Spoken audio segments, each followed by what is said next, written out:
బుడమేరు ఉపశమిస్తున్న కృష్ణమ్మ రంగంలోకి హెలికాప్టర్లు పవర్ బోట్లు అన్నటువంటి వార్తని హైలైట్ చేశారు. మరోవైపు నిర్లక్ష్యపు వరద అంటూ అప్రమత్తం కావడంలో జిల్లా యంత్రాంగం విఫలం. బెజవాడకు ఒకేసారి 37 కష్టాలు. కొండచేరులో కృష్ణా వరద, బుడమేరు ముంపు. బుడమేరు వరదపై అంచనా, జాగ్రత్తలు శూన్యం. విపత్తు ప్రణాళికలు గాలికి వదిలేసిన శాఖలు, మున్సిపల్ కార్పొరేషన్, జిల్లా యంత్రాంగం, పోలీస్ శాఖల మధ్య సమన్వయ లోపం. హెల్ప్లెస్గా మారిన జిల్లా కంట్రోల్ రూమ్లో అవగాహన, స్పందన లేని జిల్లా స్థాయి అధికారిని. ముఖ్యమంత్రి రంగంలోకి దిగాకే సాయంలో వేగం అన్నటువంటి వార్తని హైలైట్ చేశారు. ప్రకృతి ప్రకోపానికి బెజవాడ వణికిపోయింది. సోమవారం సాయంత్రం దాకా పరిస్థితి బీభత్సంగానే ఉంది. ఆ తర్వాత మెల్లగా ఉపశమనం మొదలైంది. బుడమేరు వరద ప్రవాహం దాదాపుగా తగ్గిపోయింది. విజయవాడ నగరంలో జనావాసాలకు చుట్టుముట్టిన వరద నీరు క్రమంగా తగ్గడం మొదలైంది. కనీవిని ఎరుగని రీతిలో రికార్డు స్థాయిలో పోటెత్తిన కృష్ణమ్మ కూడా మెల్లగా శాంతిస్తోంది. 2009 వరద స్థాయికి మించి సోమవారం 11.4 లక్షల క్యూసెక్కుల ప్రవాహం నమోదైంది.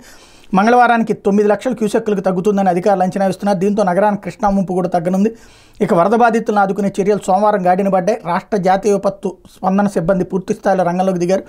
పెద్ద సంఖ్యలో బోట్లు, పడవల్లో బాధితులు తరలింపు మొదలైంది. ఆహారం, నీటి పంపిణీ జరుగుతోంది. కానీ మారుమూల ప్రాంతాలు, పీకల్లోతు వరద ఉన్న చోటికి ఇప్పటికీ సహాయ సిబ్బంది చేరుకోలేకపోతున్నారు. మంగళవారం ముంపు మరింత తగ్గితే కానీ వీరి కష్టాలు తీరే మార్గం కనిపించడం లేదన్నటువంటి వార్తని హైలైట్ చేశారు.